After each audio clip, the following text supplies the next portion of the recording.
සීතල කඳුකරයේ මීදුම් වලාවන් රැඳුණු සුන්දර ගම්මානයක නිලාන් නමින් තරුණයෙක් ජීවත් වුණා. ඔහු විතා අහිංසක, වෙහෙස මහන්සි වී වැඩ කරන, කවුරුත් ප්‍රිය කරන ගුණ යහපත් තරුණයෙක්. නමුත් මේ සියල්ල තිබියදීත් ඔහුගේ සිතට සහ කයට මහත් බරක් දැනෙමින් තිබුණා. සෑම උදෑසනකම ඔහු අවදි වූයේ විඩාවෙනි. හරියට නොපෙනෙන මහා බරක් කරතබාගෙන වගේ. නිලාන්ට අවශ්‍ය වූයේ මෙය වෙනස් කිරීමට. කඳුමුදුන් සිපගෙන එන හිරු එළිය වගේ පිරිසිදු මනසකින් වගේම සැහැල්ලුවෙන් උදෑසන අවදිවීමට ඔහුට දෙඩි ආශාවක් තිබුණා. නමුත් නිකම්ම පැතූ පමණින් එය ඉටු වෙන්නේ නැහැ බව ඔහු දැන සිටියා. එක් සැන්දෑවක වෙහෙසකර දිනයක් නිමා කර නිලාන් වෙල්යාය අද්දර නියර දිගේ ඇවිද යමින් සිටියා.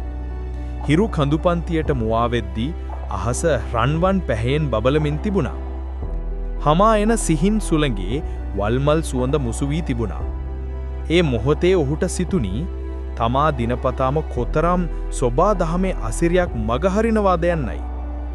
එකම රටාවකට හිරවී කරදර ගැනම සිතමින් සිටි නිසා ඔහුගේ සිතේ සැනසීම නැති වී ගොස් තිබුණා. එදා ඒ මොහොතේම ඔහු තමාටම පොරොන්දුවක් වුණා. හෙට සිට සෑම උදෑසනක්ම බලාපොරොත්තුවෙන් පිරුණු ප්‍රබෝධමත් එකක් කරගන්නා බවයි. නිලාන් එදා අඳුර වැටෙන්නටත් කලින් නිවසට පැමිණියා. මෙය ඔහුට අරුත් අත්දැකීමක් වුණා. රෑ වනතුරු වැඩ කරලා කාලය ගත කරනවා වෙනුවට ඔහු තම දවස සංසුන්ව අවසන් කිරීමට පුරුදු වුණා. කාමරේ මැටි පහන දල්වා එහි දැල්වෙන සිහින් එළිය දෙස බලා ඔහු මනස සංසුන් කරගත්තා.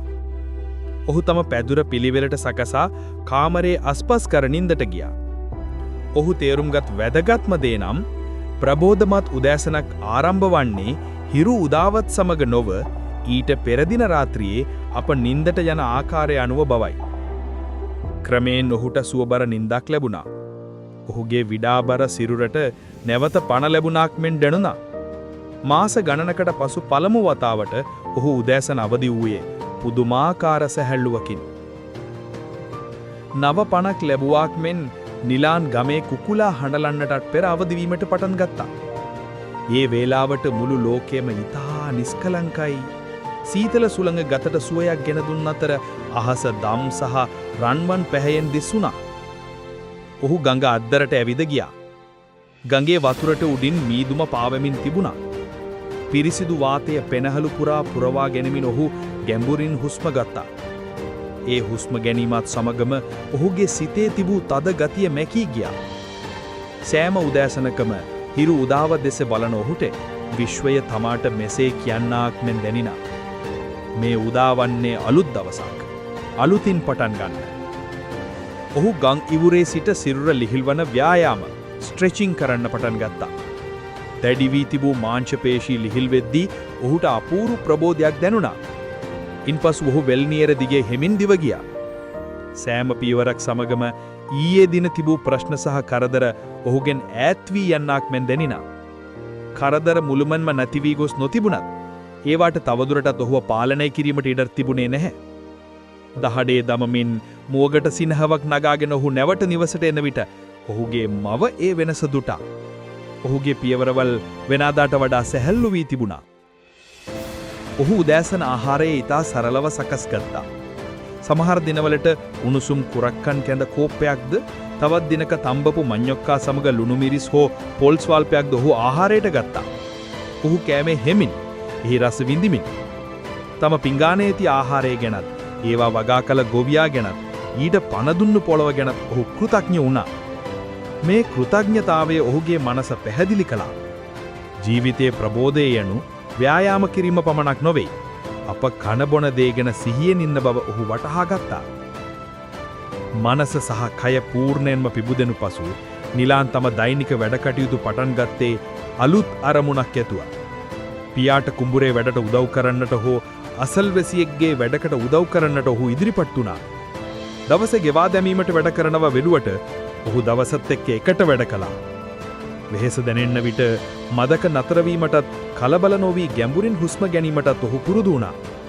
මේ සිහියෙන් යුත් ජීවන රටාව ඔහුගේ ජීවිතයට ලොකු ශක්තියක් වුණා. සති කිහිපයක් ගත වුණා. ගමේ අය නිලාන්ගේ වෙනස දැකින්නක පටන් ගත්තා. ඔහුගේ ඇස්වල අමුතු දිප්තියක් තිබුණා. කොන්ද කෙලින් තබාගෙන ඊතා සංසුන් මොහු වැඩ කළා. කුඩා දරුවන් ඔහු දැක ප්‍රීති වුණා. වැඩිහිටියන් ඔහුට වගකීම් පැවරවීමට කැමති වුණා. තමාගේ මේ වෙනස ගැන නිලාන් කාටවත් කිව්වේ නැතත් ඔහුගේ දෙමව්පියන් ඔහු ගැන ආඩම්බර වුණා. සමහර ගැමියන් සිතුවේ ඔහුට මොකක් හෝ රහසක් හමු වී ඇති බවට. නමුත් එහි කිසිදු රහසක් තිබුණේ නැහැ. තිබුණේ කුඩා යහපත් පුරුදු කිහිපයක් දිගටම පවත්වා ගැනීම පමණයි. එක් දවසක් රාත්‍රියේ ඇදහැළුණු මහා වැස්සකට පසු නිලා නවදි වූයේ වෙනාදාට වඩා ප්‍රබෝධයෙන්. ගස්වල කොළ මත රැඳී තිබුණු වැහි බින්දු හිරුවෙලියට දිලිසීමින් තිබුණා. මුළු රෝකෙම අලුත් වී පිරිසිදු වී ඇති බවක් දැනුණා. තෙතබර වුණු පොළොව මත පය තබද්දී ඔහුට එක් දෙයක් හිතා හොඳින් පැහැදිලි වුණා. ප්‍රබෝධය යනු ලෝකයෙන් අපට ලැබෙන දෙයක් නොවේ. ඒ අපි විසින්ම අප තුළ නිර්මාණය කරගත යුතු දෙයක් බවයි. නිලාන් තේරුම් ගත්තේ ප්‍රබෝධමත් උදෑසනක් යනු ප්‍රශ්න නැති ජීවිතයක් හෝ ලොකු ජයග්‍රහණයක් ලබා ගැනීම නොවේ. දවස සංසුණු අවසන් කිරීම, කයට සහ මනසට නිසි විවේචනයක් දීම, අරමුණක් ඇතුව අවදිවීම, සෝබාදහමයි සමග බැඳීම, සිරුර වෙහෙසවීම, ගුණදායක ආහාර ගැනීම, මේ මොහොතේ ජීවත්වීම, මේ සියල්ල දිනපතා කරන අභ්‍යාසයක් බව ඔහු තේරුම් ගත්තා. නිලාන් කිසිදු උපදෙස් දීමකින්වත් තොරව මුළු ගමටම ආදර්ශයක් වුණා. ඔහුගේ සංසුන් දිනචර්යාව දැකූ ගමේ අයත් වේලාසින අවදිවීමට, ගෙවල් දොරවල් පිරිසිදුව තබා ගැනීමට, උදෑසන ඇවිදීමටත් පටන් ගත්තා. නිලාන්ගේ ජීවිතය අපට කියා දෙන පාඩම මෙයයි. ඊයේ දින කොතරම් බර වුණත් සෑම උදෑසනකම අපට අලුත් ආරම්භයක් ලබා දෙනවා. ඔබටත් සැනසීම සහ ප්‍රබෝධය අවශ්‍ය නම් නිලාන්ගේ මේ පණිවිඩය මතක තබා ගන්න. සෑම උදෑසනකම අලුත් මිනිසෙක් ලෙස අවදිවන්න. එය ඉබේ ලැබෙන දෙයක් නොවේ. එය ඔබ විසින්ම තෝරාගත යුතු ජීවන රටාවක්. ආයෙත් දවසක හමු වෙනකන් ජය වේවා.